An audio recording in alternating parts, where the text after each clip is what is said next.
She's successful, but she looks good for her age.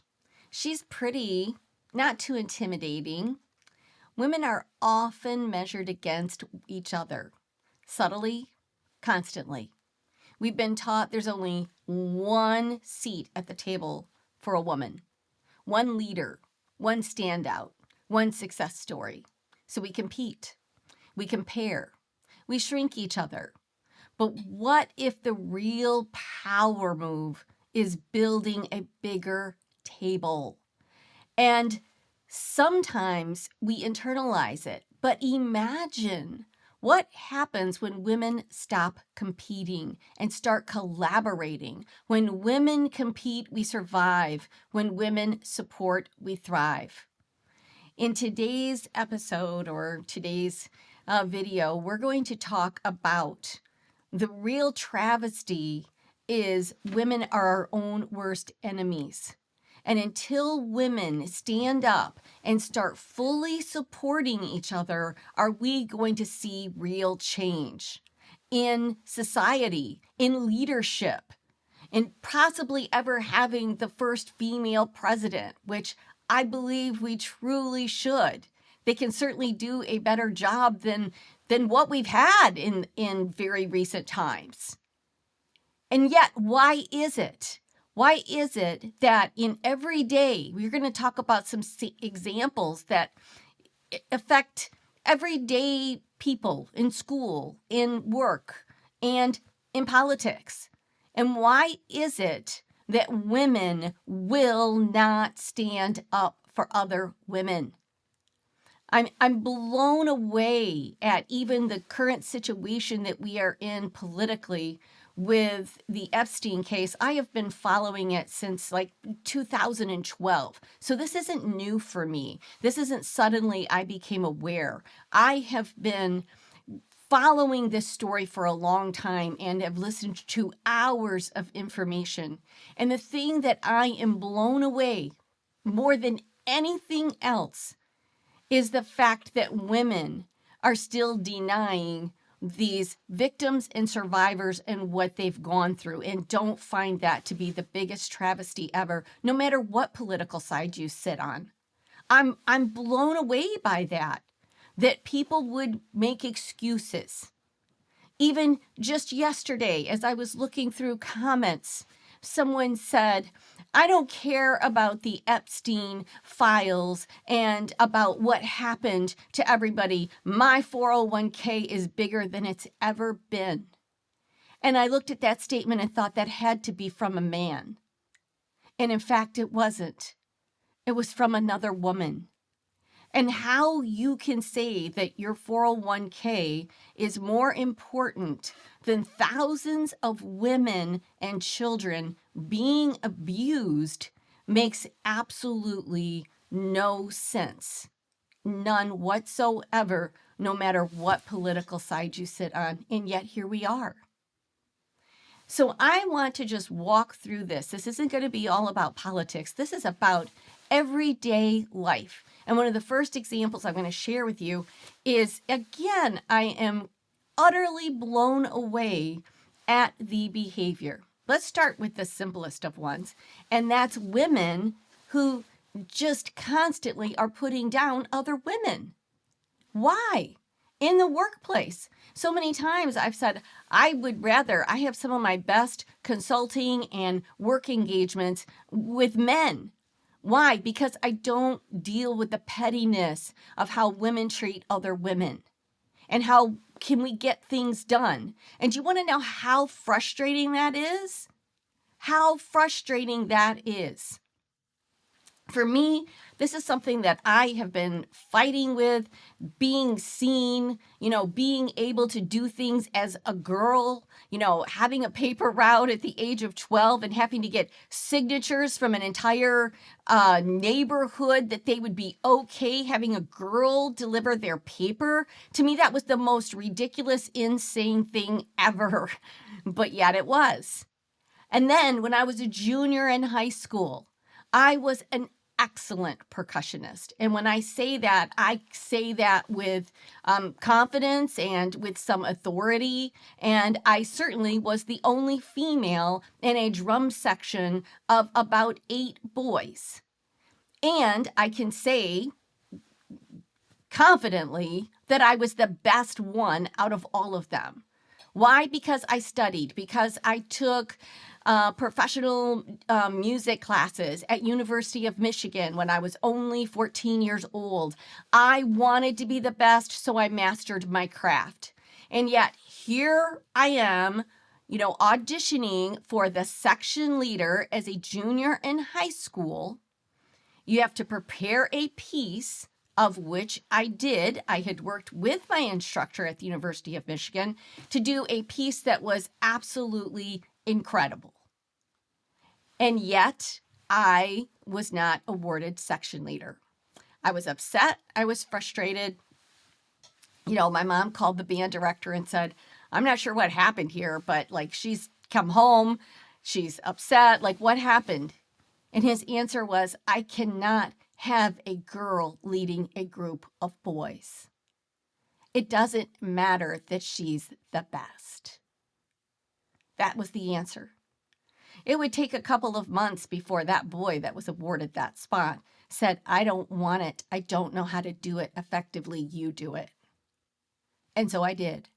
And I was the section leader of that for both my junior and my senior years. Now, you can say, well, that has nothing really to do with women supporting women. And it doesn't. However, I can tell you that women have been fighting for the right to sit at the table for a very long time. For a very long time. This is something that we have been dealing with year after year after year. And I always think, when is this going to change? And yet, what I see is the comments from women, and that's why it isn't going to change. Because we're not standing up for one another. We're not supporting each other. I'm going to give you a couple of other examples of this. In the workplace, it's so easy. Gossip. Oh, can you believe what she had on today? What she was wearing? Women are more concerned with what other women are wearing than what they stand for, what comes out of their mouth, what their capabilities are. And that's mind-blowing to me. Women also don't want another woman to shine too much because they're fearful that that takes the shine away from them. I was consulting with one CEO that came to me because she was desperate that her business was about to go bankrupt. And she was going to have to close it. And she was fearful of that.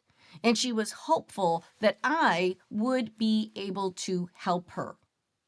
And I said, give me 6 months to get things in place and turned around. And then I believe we're going to start to see numbers increase from the 6 months to 1 year.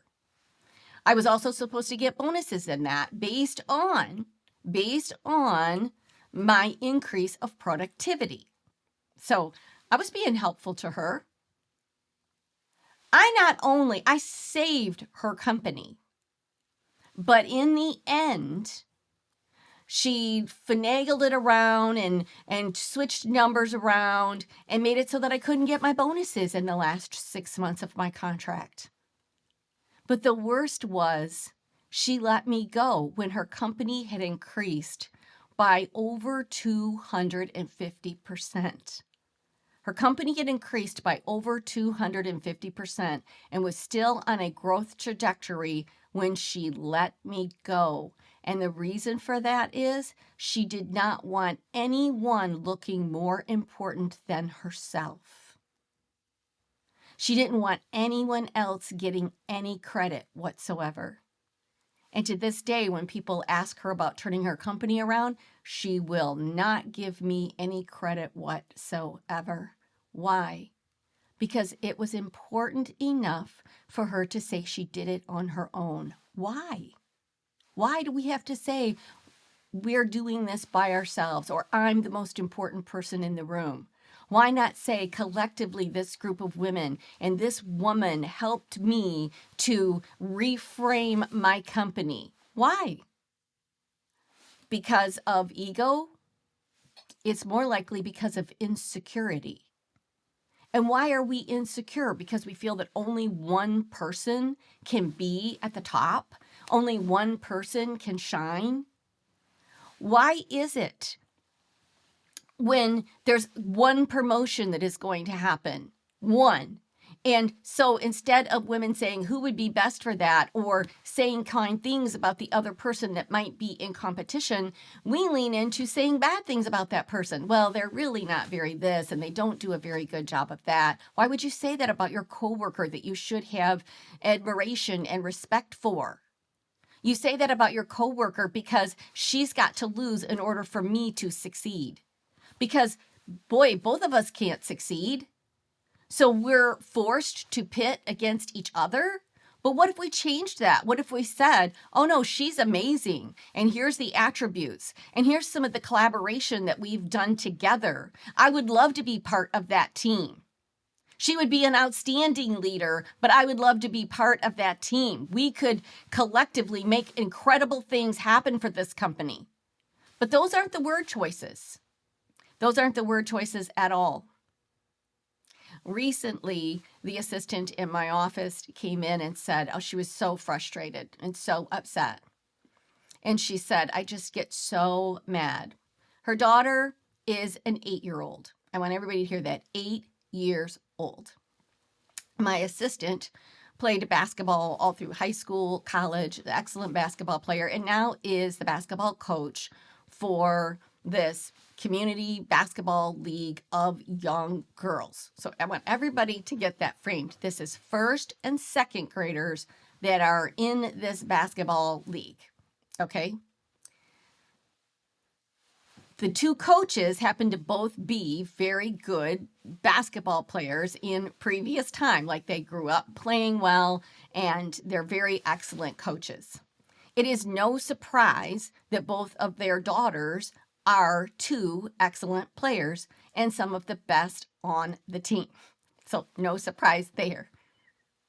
And both of the moms have put restrictions on the girls because they're getting so much backlash that their daughters are too good, that their daughters are outshining the other girls, that they should be benched more and give other people time to play. And they're like, everybody gets equal time. They're not getting more time, but everybody should get equal time. Even the other coaches within the league are mad because they're winning and because both of these girls are so good. So instead of saying, wow, great job, your daughters are doing fantastic. What an excellent little player. That's not what they're getting. They should not be able to play. You should give other people a chance. Well, other people are getting a chance, an equal chance, but why should those girls be benched? Because they're the best on the team. Now, both moms have given these girls restrictions, like they can't do a breakaway. They have to pass the ball 3 times before they shoot. They've got all these restrictions on these 2, 7, and 8-year-olds in order for it to be more of a fair playing field. And yet, the moms are upset, the coaches are upset, people are indignant about how good that they're doing, but not complimentary about how good they're doing. And both of these women coaches have said, if this were a boys' league, they would be going, whoa, he's really good. Instead of, wow, you need to settle her down. You need to bench her. And this isn't men saying this. This is women saying this. This is the other female coaches. These are the moms on the teams. Why? Why can't we lift up other women? When are we going to start doing this? I'm going to give you a couple of examples that I experienced when I was consulting. And this probably is the 2 biggest examples that I can give you of how ridiculous that women treat other women. So the first one was I had a president of a company come to me and say, I would like you to do some consulting. I've just started this company. I've been in business now 3-4 years, and I would really like to take this to the next level. And it's a kind of a do or die situation. She had invested a large amount of money. She sold other business that she had. She had invested in this. It was a jewelry company. So I said, okay. And I sat down and looked at her business. I looked at the plans. I looked at what she had, and I gave her a fair proposal. And I want to say that that proposal was between, this is just my memory, between $60,000 and $70,000 that, we would be able to put these things in place. I would be able to write, structure for her, training for her, do training for her, because not only am I a good business consultant, but I was a good trainer. And there isn't a lot of people that actually do both. So if you've got someone that can actually figure out your processes, your systems, your operations, your marketing, your strategies, and at the same time can train your sales reps, well, that's a happy day because we're not having to hire two separate individuals. Well, she was getting other quotes and getting other proposals, fair enough. And she went with another firm. And the firm charged her over $100,000, the same thing that I was going to charge around $70,000 for. They charged her $100,000. They spent a year getting her processes and systems in place to guess what? At the end of that year, there was no training. There were no complete systems in place. There was ideology, and that was it. And so she had lunch with me. She called me up and said, hey, can we have lunch? And I thought to myself, okay, well, maybe she has now decided she's going to hire me. And she said, I hired the other firm. It was a group of men that I thought, seemed, basically, she didn't say this, but smarter. Think she felt they had more experience in what? I was probably one of the most experienced in consulting in that industry that there was. And she said, and I hired them and I spent over $100,000. I spent every single dime that I had left of my investment from selling my business in order to get this going. I don't have everything completed and I have no training in place. And I hate saying this, but I need your help. But listen at the next words. But I have no money. Would you just be willing to help me? And I said, no, I'm really sorry. But if I guess if you can find the money for me to help you, I could just create some training programs for you if that's what you would like. But no, the lesson here for you is you didn't trust my ability when I had it a year ago. You would have paid less and you would have had more of a robust systems in place and training for your field. And now you don't have either. But you're asking me to do it for free out of the kindness of my heart because she didn't place a value on me and my expertise. Now you would think, oh, that was just a one-off. Oh, no. I was at an industry event. It was an awards event. And I was there because I had been nominated as it was called Supplier of the Year, so vendor. So here's all of these, corporations, and then there's vendors that either supply software or other technical aspects or training or whatever the case may be. So vendors that do, pay structures and the way to reoccur payments and all of that, right? So that's vendors. And there's like hundreds of vendors. And so to get nominated for the vendor of the year or supplier of the year, you have to have three companies that nominate you and actually show what you did for that company. So there has to be proof that you actually increased the company by X. You put in a program or something that had a remarkable difference on the company. So you not only do you have to perform, but then you have to have the company say that they're willing to do that. Well, there has been companies that, like I said with the other woman, like she's not willing to say, yeah, this woman changed my business. But that particular year, I did happen to have three companies that I had increased their business by millions of dollars that did put in the nomination for me. So I had a good, strong feeling I was going to win that award that year. And if I won it, I was going to be the first woman to ever win that award. The first woman and woman business award. There had been one other woman that had been given the award, but she worked for a company that was male owned. So it would have been the first time that a female with a female owned company and a female run staff was going to get this award.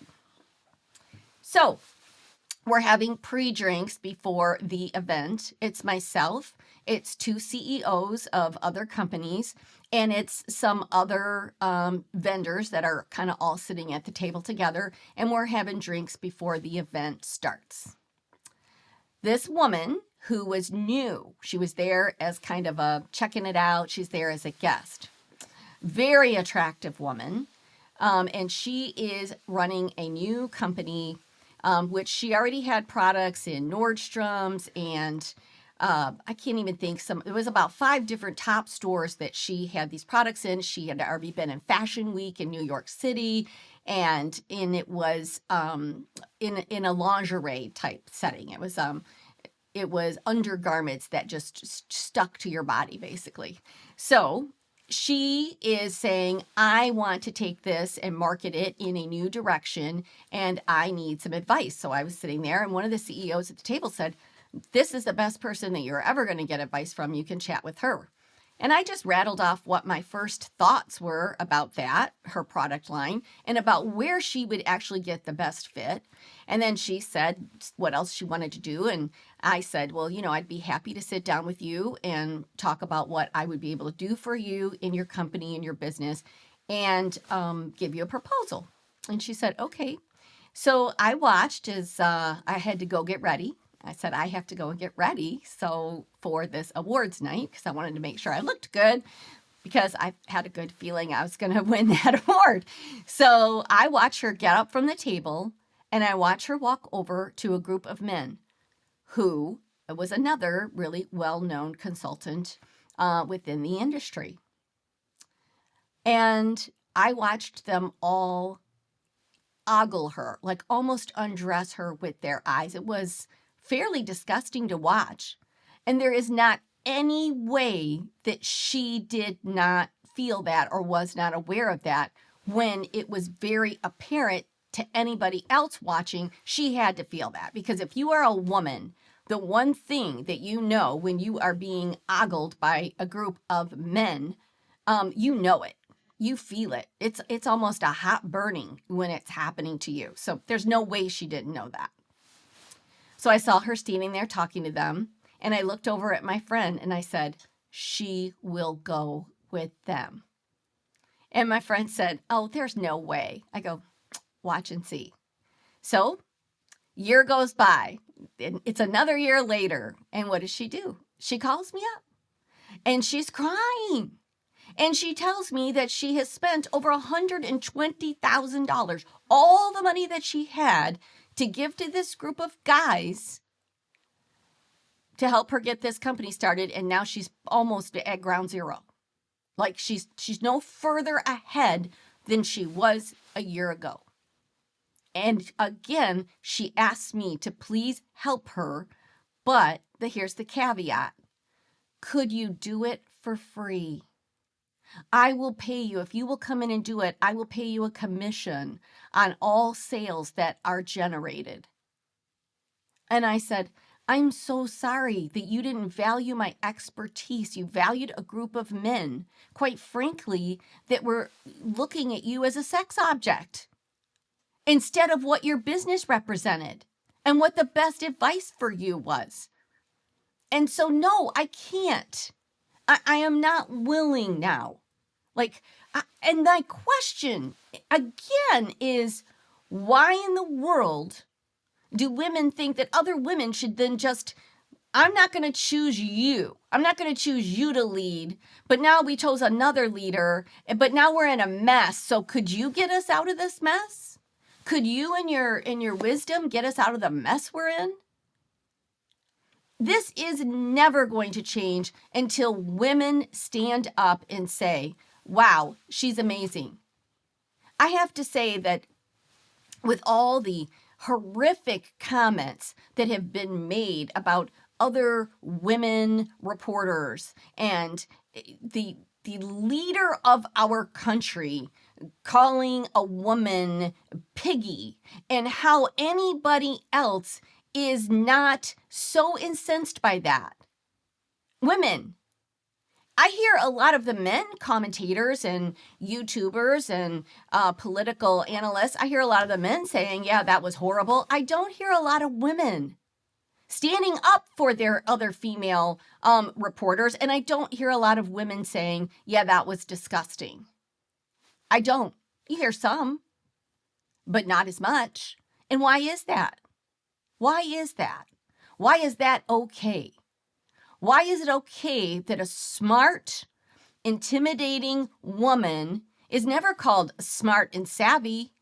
She's called other horrific words. I had, and again, I share this because I don't want you completely taking this whole thing and saying, oh, it's just a political commentary. It isn't. But I had been a huge fan of Hillary Clinton's for a long time. Why?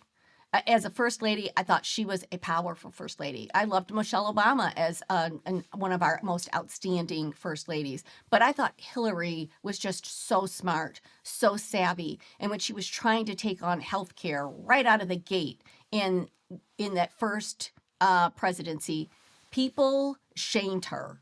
She was called so many different names, and I thought, what the world? Like, she's actually trying to do something. And they were like, she needs to get in the first lady lane and take her seat. Like, we don't want an outspoken woman. There was so much outrage over her wanting to be able to do something that actually would have an impact on the country. So she had to take her seat back. Just think if she would have gotten to move forward then in that year, we could have gotten a healthcare plan a whole lot better than what we have today. We could have gotten some of these issues solved. Instead, here we are, still talking about it, still trying to have a plan. So when she ran for president, I had followed her. I had followed all the work that she had done, the legislative work that she had done. Not just did I like her, but the legislative work that she had done for women and for children, for families. Allowing women to get mammograms, whether they had insurance or not. Allowing children under the age of 2 to get vaccinated, whether they had insurance or not. Standing up for women's rights as human rights. The list goes on and on and on. Just look it up. If you want to say she's an awful human being, that's fine. But look up the legislation that she has put forward and you will see that it's tremendous. Like, things that you probably are benefiting from and our experience are probably things that she had a hand in putting into place. That's just a fact. So when she ran for president, it was the first time ever in my life that I thought, I can take time out of my schedule and I can work on this campaign. I can volunteer on this campaign. That's what I'm going to do. And so I did. And I tried to be things weren't as contentious as they are today, where you could actually have conversations with people.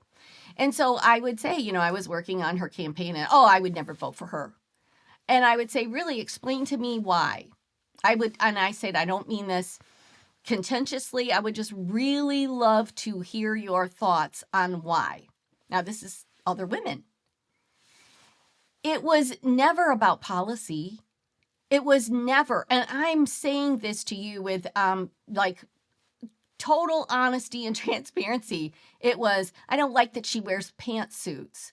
I don't like that she's outspoken. I don't like it that she didn't leave Bill when he had that affair with Monica Lewinsky. She should have left him. What does that say about her? Okay. You don't like the way she wears her hair. You don't like the pantsuits that she wears.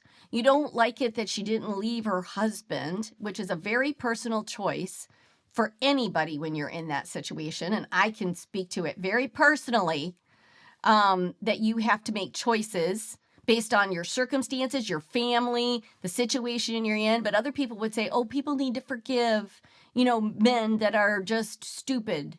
Like, oh, we need to forgive them and we need to keep the family together. But yet they were saying, oh, in this case, no, she should have left him. And so therefore I wouldn't vote for her. There was never a reason about her policy. Not one. I never heard one single thing about a policy of why they would not vote for her. They were all about what they didn't like about her, the way she looked, the way she talked, what she did. Like, I was kind of blown away by that. But I'll tell you where I was blown away the most ever in my whole lifetime. Things were going along. And when those tapes came out with Trump saying horrific things about women, about taking advantage of women, and that he gets to because he's famous. And when you're famous, you can do anything you want about groping women, about basically taking advantage of them and thinking that was funny. I thought that day when that tape came out, I was like, that's it. It's sunk. It's done. It's over. Like, that's how I felt. I just felt like, okay, wow. And yet I was blown away the next day when it was women in executive positions, women that I had admired, women that I had even been mentored by through the years, when they went on social media and said, oh, that was nothing. That was just locker talk. Like, oh, he didn't mean that. We have to, we can't take, men will be men, boys will be boys. And I was like, what? Nothing ever. I mean, there's been crazier things that have been said and have happened. But in that moment, that to me was the absolute craziest thing I'd have ever witnessed, was women that stood by that statement and thought that was okay. And to have an individual who had 26 allegations of abuse with other women, and you thought it's okay for him to lead because the woman he's running against wears a pantsuit. That was the difference. Here's an individual that abuses other women, talks poorly about other women, and here is a woman who has done all that she can within her career to help support, boost, and create legislature for women and children and for families, and yet he's our guy. And that to me, to this day, is still completely and utterly mind-blowing. And until women start to see women for the smart, savvy, incredible human beings that we are, and lift each other and support each other, not to say, I'm tired of, men say it like, oh, we can't have a woman lead, like, oh, she's too hormonal, she's gonna be in hysterics, or every time we get angered by something or passionate about something, we're hysterical.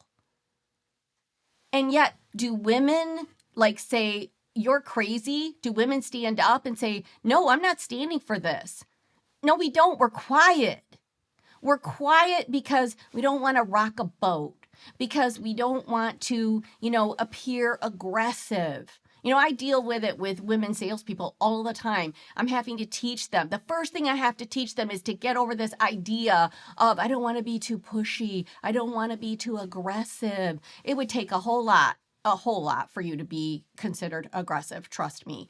So you can be assertive and not be aggressive or pushy. There is ways to be intelligent but not be pushy. But yet this is this internal thing that they carry with them.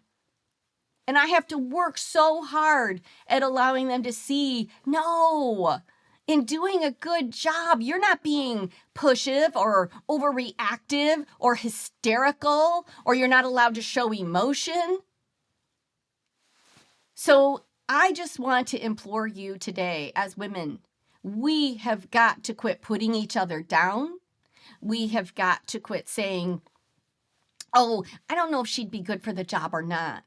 We got to quit looking at just somebody in the way that they look, that whether they can, be successful. Like, it's the truth. I never I've experienced sexism throughout my entire lifetime. But until the most recent years, I hadn't fully experienced ageism.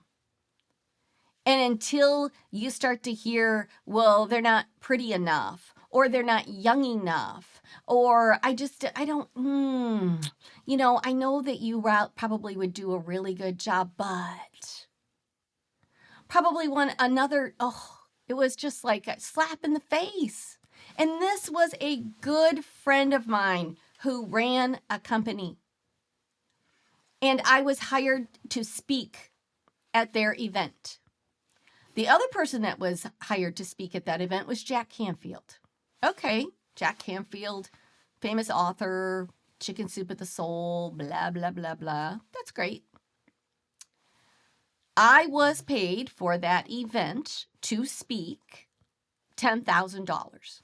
Now, you could be listening to this and say, give me a break. I would be happy with $10,000. Well, that was the fee that was agreed upon, and I did. And I did workshops, and I spoke. I did multiple things. And guess what? Those people left that conference with those ideas, put them into action, and actually saw results. Results that generated what? Hundreds of thousands of dollars of more sales. I would even track, after I spoke at a company, what was the percentage of increase in sales. And it was typically anywhere from 30 to 134% increase after a 6-month window of time, sometimes a 90-day window of time, a 90-day window of time. And my friend, who I was close with, that owned the company or ran the company, looked at me after Jack Canfield was done speaking, and it was okay. It was an okay speech. He did all right, but there wasn't a lot of their stories and philosophy and, a lot of ideas and make you feel good in the moment. But what concrete ideas am I going to take from this speech and am I going to walk away with? Now, do you need sometimes somebody to entertain, and do you need somebody that can do philosophy? But my theory has always been you can do the philosophy piece of it by giving action steps as well. That's always been my theory. But she looked at me and she said, yeah, he did a good job. I don't know if it was $35,000 worth a good job, but he was good. What a slap in the face. I'm going to increase your bottom line. I just spoke, but I wasn't worthy of a $35,000 speaking fee. But he was, and he did a mediocre job. This has gone on forever. But until, why not? First, why give that to him? Or why not say, here, you did an amazing job, and we paid you such a lesser amount. Like, why don't we give you a bonus? Why don't we give you a bonus based on that? Why wasn't I worthy of the same amount? But then you can also say, why didn't you ask for a different amount? Why didn't you ask for a different amount? I've had a lot of lessons learned over the years of how to be a woman in business. I have. And I've learned how to stand up for myself. And I've learned how to, be empathetic to people, but at the same time say, no, there's boundaries that need to be set here. But I will say to you that I have led women, like I have worked with women, like, oh my gosh, for like 40 plus years of my life. And I want to see women succeed. And if I see a strong woman, I want to just shout her accolades. Like I want to just shout all of her contributions, like as loud as I can, because I'm proud that there's another woman in the room. I'm in Michigan. We have an amazing, Governor Whitmer is an amazing woman who leads this state. And she has done an incredible job in 8 years. And yet I can't believe the things that people say. And most often it's about the jacket she wears. It's about her hair. It is about that woman. Like, why do we speak? And who is that coming from? That's not coming from other men. That is coming from other women. Why can't we say, what an incredible, dynamic woman that has led this state and really achieved a lot of great things? Why can't we just say that and be happy with that? Because that's a fact. So I'm going to conclude this little conversation, but I want to impress upon all of you ladies out there, start standing up for your own.